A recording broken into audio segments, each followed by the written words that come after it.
Siapa yang udah kangen sama dibacain? Gila. Gue gak sabar episode ini karena buku yang kita bahas hari ini adalah buku yang lo semua banyak request, Atomic Habits. Di depan gue sekarang udah ada beberapa props yang akan kita ulik satu persatu. 1, 2, 3, 4. Gunanya buat apa? Ditunggu aja.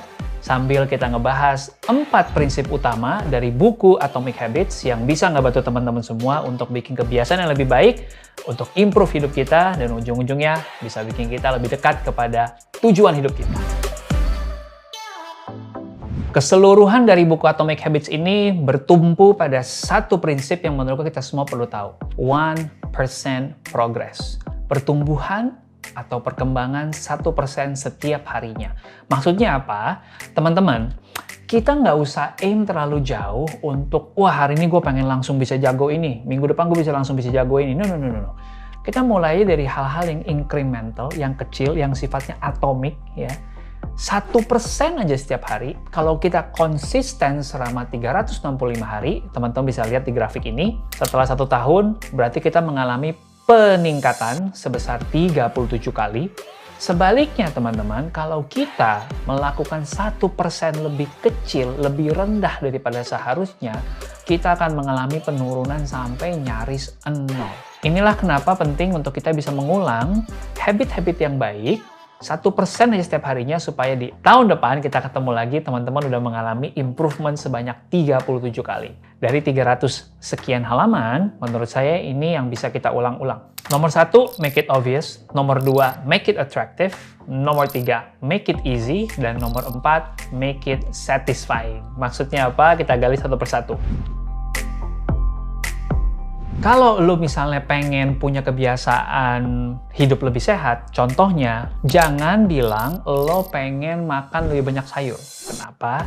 Karena itu kurang jelas, kurang clear buat otak lo untuk mencerna itu. Cara yang dimaksud dengan make it obvious atau bikin ini menjadi lebih clear adalah gua akan makan sayur lebih banyak diganti dengan hal-hal yang lebih terukur. Contoh, dari 3 kali makan dalam 1 hari, minimal 1 kali akan gue gunakan untuk makan yang lauknya semuanya sayur dan bukan gorengan. Nah, dengan cara seperti itu teman-teman, kebiasaan baiknya clear banget. Sehingga teman-teman, ukurannya jelas. Kalau kita nggak bisa membuat goal kebiasaan yang clear, yang terjadi adalah, ya makan 1 potong sayur aja kita anggap, udah gue udah makan sayur. Atau gue, ya udah deh, gue makan sayurnya dalam bentuk jus aja deh. Kan udah makan sayur. Nah, kalau kita cari alasan-alasan terus, kita akhirnya ya puas dengan hal-hal yang kecil. Makan sayur 1 piece aja termasuk makan. Akhirnya teman-teman, dalam waktu seminggu, 2 minggu, kita nggak ngerasain dampaknya ke hidup kita. Dan karena kita nggak ngerasain dampaknya, kita jadinya malas-malesan ngerjain. Nah, makanya kita perlu make it obvious. Terukur dan tercatat. Makanya teman-teman, saya ingin menyarankan buat teman-teman semua untuk track your habits. Catat kebiasaan-kebiasaan baik teman-teman dengan menggunakan apa? Paling simple, pakai post-it notes ini. Saya punya seorang teman yang turun lebih dari 10 kilo dalam waktu 3 bulan. Ini yang dilakukan teman-teman. Dia ambil post-it, dia tempel di kaca di kamar, lalu setiap pagi dia menimbang berat badannya. Misal, hari ini hari pertama, dia menimbang berat badannya 75 kilo.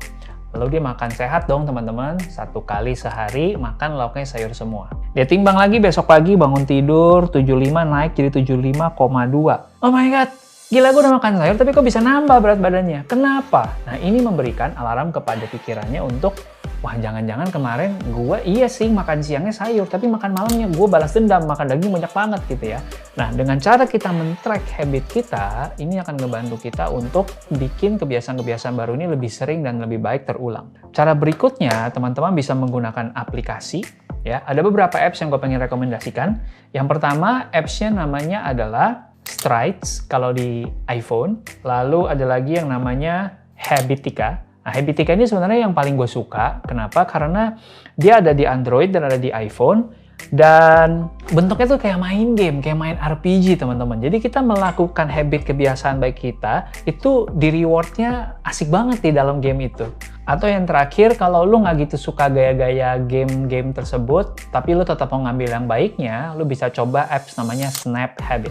Nah, jadi teman-teman, make it obvious artinya apa? Teman-teman pastikan kebiasaan baik kita ditulis, ada ukurannya, kapan kita mau ngerjain, berapa kali kita ngerjain, dan kita catat. Sehingga setiap hari kita tahu, kita udah ngerjain atau belum. Oke, tim produktif. Apa sih maksudnya make it attractive? Simpelnya adalah kebiasaan baru kita harus dikawinkan, harus dicari irisannya dengan sesuatu yang kita juga suka kerjakan. Sehingga menjadi sesuatu yang bisa kita nikmati. Contohnya gini, masih berhubungan dengan hidup sehat ya. Misalnya, survei membuktikan untuk orang supaya bisa tetap sehat, minimal harus jalan 10.000 langkah setiap hari. Supaya kita nggak bosen, 10.000 langkah kita misalnya dalam bentuk lari pagi, apa yang bisa kita kerjakan sambil kita lari pagi? Misalnya, suka dengerin podcast? Good! Kamu lari pagi sambil dengerin podcast menjadi sesuatu yang enjoyable, right? Nah, atau buat teman-teman yang berpasangan di sini, kita bisa pakai loh olahraga pagi kita, baik jalan pagi atau lari pagi, bersama dengan pasangan menjadi sesi quality time. Dengan cara begitu, habit baru yang mau kita bentuk, kita kawinkan dengan sesuatu yang kita suka, sehingga jalan menjalaninya ini menjadi sesuatu yang menyenangkan. Tim produktif, make it easy. Maksudnya apa? Habit kamu yang baru mau kamu coba, pasti ada aja halangannya, rintangannya yang bikin kamu malas, yang bikin kamu mager. Nah, waktu kita membiasakan habit baru ini, kita harus menemukan cara-cara untuk ngelawan mager tadi. Saya punya satu cerita lawan mager yang saya alami sendiri dan bikin hidup saya jauh lebih baik. Dulu teman-teman, untuk bisa minum air putih, buat gue ini sesuatu yang sulit banget. Bahkan ada masanya gue fokus sejak kerja, tahu-tahu udah 8 jam, gue baru minum 2 gelas air. Dan 2 gelas kecil pula. Padahal kita butuh minimal 2,5-3 liter air per hari. PR gue yang pertama adalah menemukan rintangannya apa. Apa sih yang bikin gue males minum air?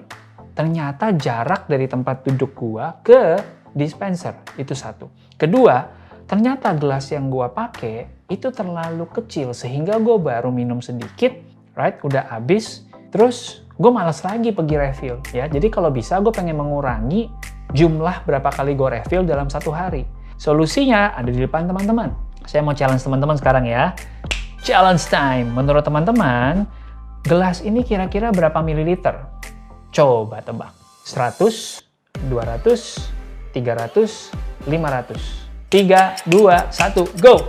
Ya, kalau lu tebak 500, good. Saya akan buktikan di sini teman-teman. Secara visual kelihatannya ini nggak mungkin muat ya. Tapi kalau kita jalanin, kita coba.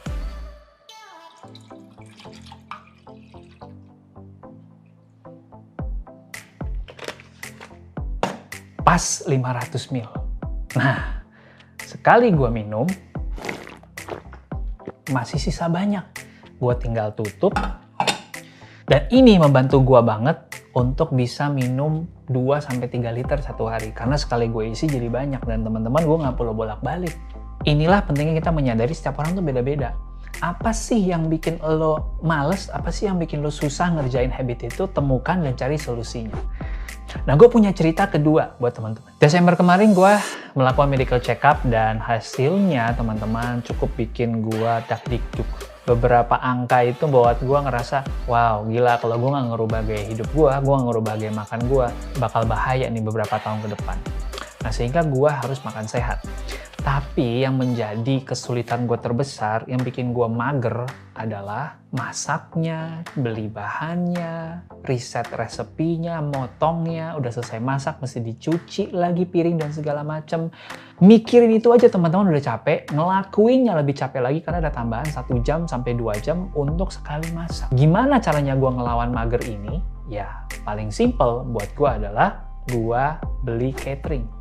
Saya nggak perlu lagi pusing-pusing, makanan udah ada, apapun yang terjadi dan saya udah bayar, ya harus saya makan dong. Sayang kalau nggak. Kalau kita bisa ngelawan mager dengan cara bikin habit kita menjadi lebih mudah untuk kita lakukan, kita bisa lebih konsisten. Dan itu yang penting. Bikin habit baru kamu itu menjadi sesuatu yang rewarding, sesuatu yang bikin kamu senyum, sesuatu yang bikin kamu happy, sehingga kamu juga menunggu-nunggu banget momen ini. Contoh, kalau katanya James Clear, what is immediately rewarded is repeated. What is immediately punished is avoided. Apa yang kita bisa langsung rasakan, kenikmatannya, rewardnya, akan kita ulang terus. Sebaliknya, apa yang kita bisa langsung rasakan, kesulitannya atau punishment-nya itu akan kita hindari. Prakteknya kayak gini nih teman-teman. Misalnya lo pengen lebih rajin nge-gym, right? Di case-nya gue yang gue lakukan adalah waktu gue mau nge-gym, gue udah bikin ini menjadi sebuah ritual yang menyenangkan. Biasanya setelah nge-gym 40 menit sampai 50 menit, habis itu gue shower, gue beberes, lalu gue lanjut ke coffee shop favorit gue, minum espresso yang gue suka banget, baca buku, ngobrol ketemu orang, refresh, kemudian gue balik. Nge-gymnya 50 menitnya sebenarnya itu salah satu bagian yang nyapein, ngeselin, dan mager tadi. Tapi karena menjadi sebuah ritual yang menarik sebelum dan sesudahnya, ketika ini menjadi satu rangkaian yang menarik, kita juga jadi lebih enak mengerjakan habit kita. Nah, teman-teman, sampai di sini dulu 4 prinsip penting yang gue dapat dari buku Atomic Habit ini. Semoga teman-teman semua, apapun yang sedang kalian rencanakan, kebiasaan-kebiasaan baik yang sedang teman-teman coba untuk pupuk, bisa teman-teman lakukan selama 1 tahun ke depan, sehingga waktu kita ketemu lagi, waktu kita ngeliat video ini lagi, kita udah 37 kali lebih baik daripada kita hari ini. Sekian episode Dibacain kali ini. Kalau lo ngerasain manfaat, bantu bagikan kepada teman-teman yang mungkin membutuhkan juga, dan lo bisa tag gue di Instagram @felixandro. Itu akan jadi bahan bakar gue untuk terus bikin konten. Supaya apa? Nah, teman-teman ngerasain kan?